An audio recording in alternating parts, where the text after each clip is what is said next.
some success with some of your overweight clients also. Here's some brief objectives, and I won't cover those in detail, but we'll cover all these things by the end. If anyone has any questions, there'll be time to ask those things.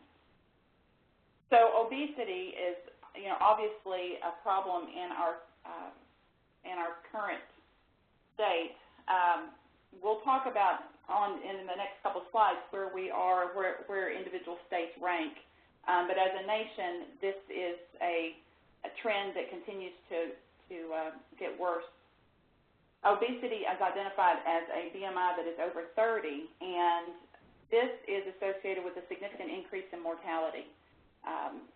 Patients who have a BMI that's over 30 are at much greater risk for cardiovascular disease, arthritis, diabetes, stroke, gallbladder disease, respiratory issues, as well as specific types of cancer.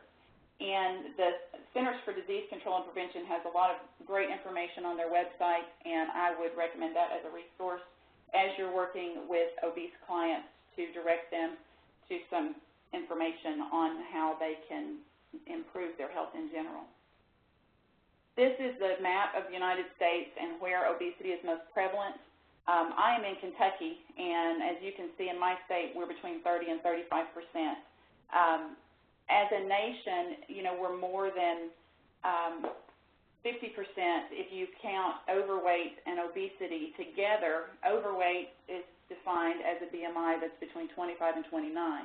So if you add all that together as a nation, about half of us are either overweight or obese. In the nation. So it's important to know where your state ranks and to be able to take some actions to hopefully help make a difference in that area. In Kentucky, this is a survey that was done. It's self-reported.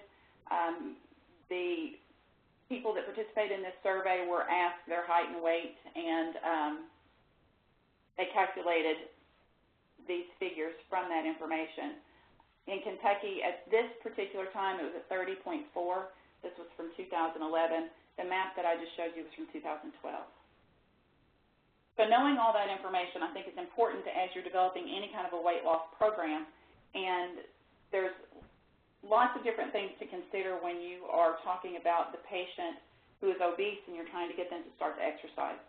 As physical therapists, we tend to look at things in terms of problems and solutions. So the problem with our obese clients is pain, and most of this pain occurs in the hips, the knees, and the ankles.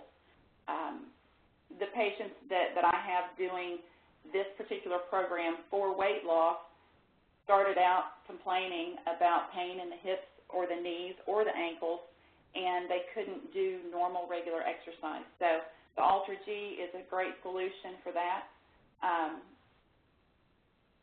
Because of the unweighting capability of the machine, we can take them down to a weight where they can walk without pain. And that is not only just good for their physical health, but it's good for them mentally to experience that so they understand that they can do something and they can exercise in a safe environment and have some success with their weight loss. If you haven't had a chance to see this particular gentleman's testimonial on the AlterG site, you need to take a look at that. He's just a wonderful guy and really very inspiring. So he's done great, and we'll talk about him a little bit later on. When you're looking at incorporating the AlterG as part of a weight loss lifestyle program for your clients, there's certainly some considerations that you have to take into account. One, of course, is the demographics of your area and what is your target market. On top of that, you have to look at the accessibility, the affordability, and the accountability of your program. Accessibility in terms of flexibility and convenient hours for your clients.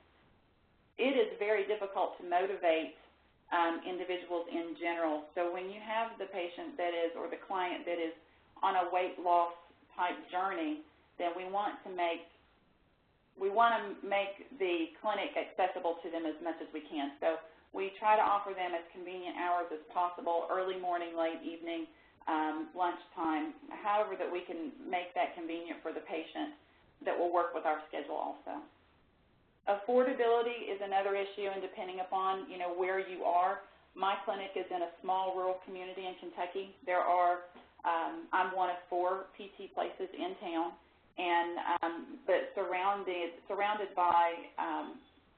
being surrounded by a rural area, a lot of people will drive a little bit farther to come to us. So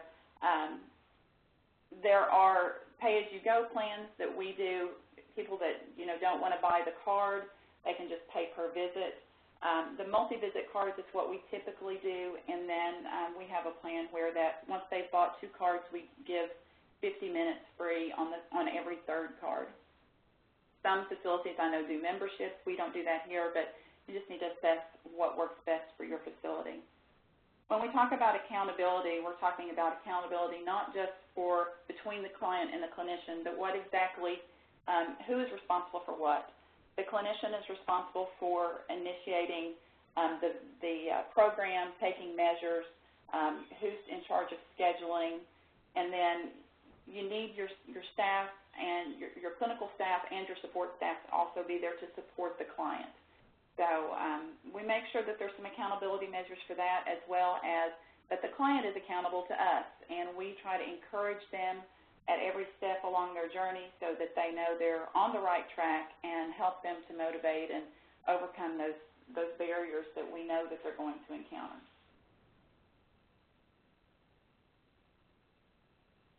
Okay, so when we talk about the AlterG walking program for weight loss at Spaulding Physical Therapy, I'm going to go through just briefly what we do on the initial and follow-up visits. On the initial visit, sometimes we have seen the patient in already for one of the little 10-minute AlterG cards that we give out in the community. Sometimes they're just brand new and they've talked to someone else and they've decided to come in and get started. So on that initial visit, we go through a medical history questionnaire that they complete and we review with them. We identify if there are any precautions or contraindications that would prohibit them from exercising or that would require medical clearance. And if it does, then we obtain that medical clearance before we start the program. In addition, we have a waiver of liability that we do with the weight loss clients, and it's just very basic. And I believe AlterG provided that to us at some point. You can correct me if I'm wrong here at the end. So we get that taken care of, just basic and out of the way. When they come in for that initial visit, the most important thing that we do that day is take baseline measures. And these are measures of pain. We use a visual analog scale, and we will use that throughout their treatment when we are unweighting them to determine where is the best, where do we want them to walk? Do we want them to walk at 50%? Are they ready to move to 60? I've had to drop some patients down to 45 to get them started, just to get things moving along. So we use a visual analog scale to help us judge where we want to go with that. We take their BMI, and there's a great iPhone app for that that is really quick and works great. We get a measure of their abdominal girth. Abdominal girth is important because in women, that number, if it's over 35 inches, is significant for heart disease and death from heart disease. So we look at that, and I'm sorry that I do not have that number for men right in front of me, but I believe it is a little bit more than that. But that's from Harvard School of Public Health, has those published on their website also. I believe it's 40 for men, but I could be wrong. We also get their weight, obviously. We get them to talk about their activity level. What's a regular day for them like? Are they up and about? Do they get out of the house? Are they working? What's their occupation if they are working? And we have them start to chart their activity level because we want their activity level to increase as we move along through the program. We typically give them some type of a functional measure. I use the lower extremity functional scale a lot for patients who have some arthritis and things or lower extremity complaints. You could use the SF36, just whatever is that you're most familiar with. We set some goals on that initial visit, and typically that client's goal is to lose weight and to feel better. Goals for the program include that we want them to be able to get 30 minutes of physical activity at least 3 days a week, and we want that to progress to 5 days a week. We ask them to maintain a food journal if they aren't doing so already. And we ask them to maintain that activity log both in and out of the clinic. We keep a record of what they're doing in the clinic, and then we combine those things for the patient so they can see their progress a little more clearly. One of the things that we really focus on throughout not only the initial visit but in each follow-up visit is educating the client. We want to make sure that they know what to expect from the program. We want them to know why we're taking the measures that we are. We explain to them that, at the level of BMI that they demonstrate that they are increased risk of cardiovascular complications, respiratory ailments, cancer, gallbladder disease, stroke. Sometimes they're familiar with this already because they have had some of those things. So we educate them as to why we're doing what we're doing. We teach them how to monitor their heart rate. We show them the rating of perceived exertion, and we use that periodically through their treatment. We talk to them about the concept of weight loss and how that it includes both diet and exercise and really lifestyle modification. When needed, we'll refer them out for a nutrition consult, and then we give them usually 2 or 3 exercises that they can do at home on the days when they're not coming in. And then this is, we do a basic orientation to the AlterG. We show them how to operate it. We have them watch the testimonial video if they haven't done so already. And we talk to them about the shorts and how those work.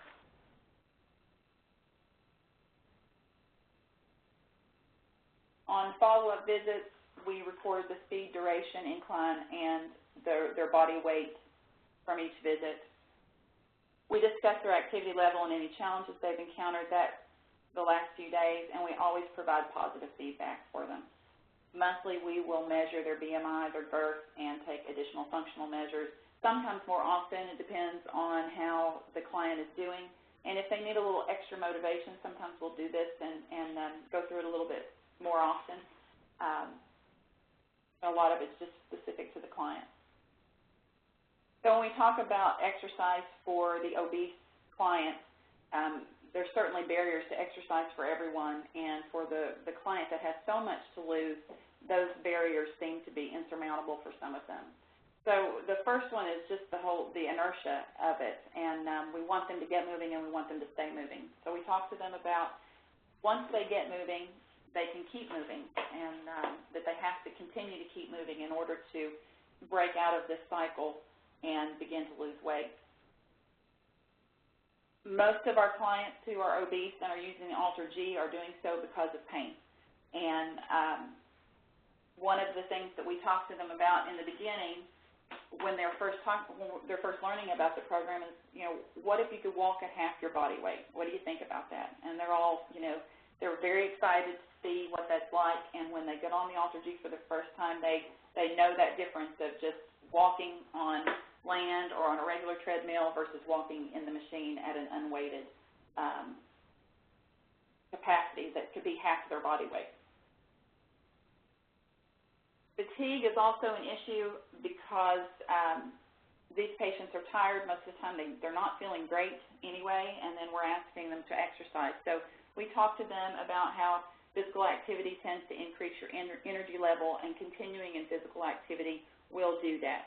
After, the first couple weeks, they're starting to see some signs of this, and it's easier. We encourage them to stick with it, for the first couple weeks, and that they will start to feel a little bit better. Time is often a complaint of patients. They don't have time to exercise, but I tell patients that they have to make time. And, if it's 1 time a week, twice a week, 5 days a week, it doesn't matter to me what that commitment is, but it has to start somewhere. I have one client that we'll talk about in a bit that she lives an hour from here. So she travels 1 hour to get here and 1 hour when she leaves to go back home.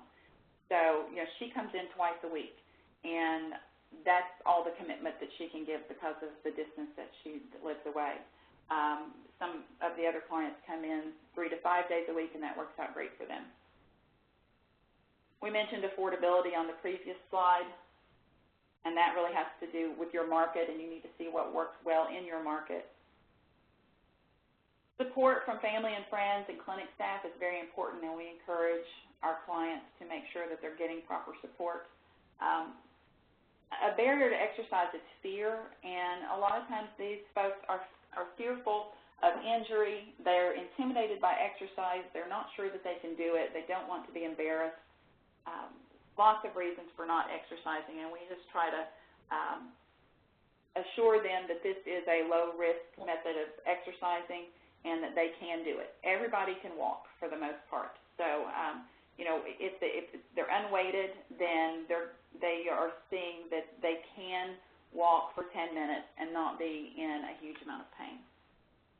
And lastly, I hear all the time that walking on the treadmill is so boring, but walking on the AlterG is not boring, and our patients are actually invigorated when they get off the treadmill. They always feel better when they are getting off the treadmill than they did when they get on. So that's always a plus for us.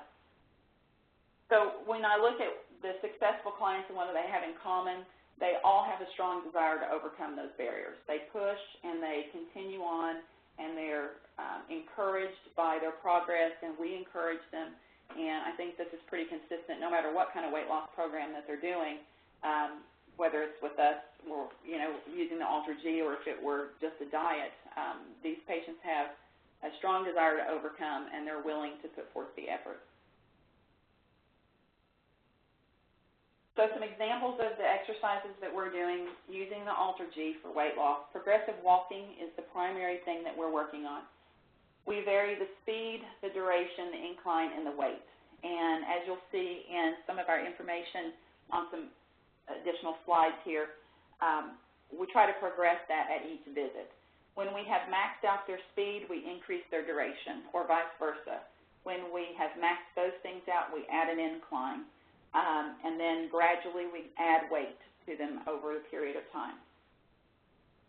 We also will do some reverse walking if just to change things up a bit and keep things from getting too terribly boring, and to just challenge them a little bit more. We just try some different things. We use intervals, especially in the beginning, if we're trying to boost their endurance. On pauses in between, if they need to rest, we'll just stop and do some standing exercises.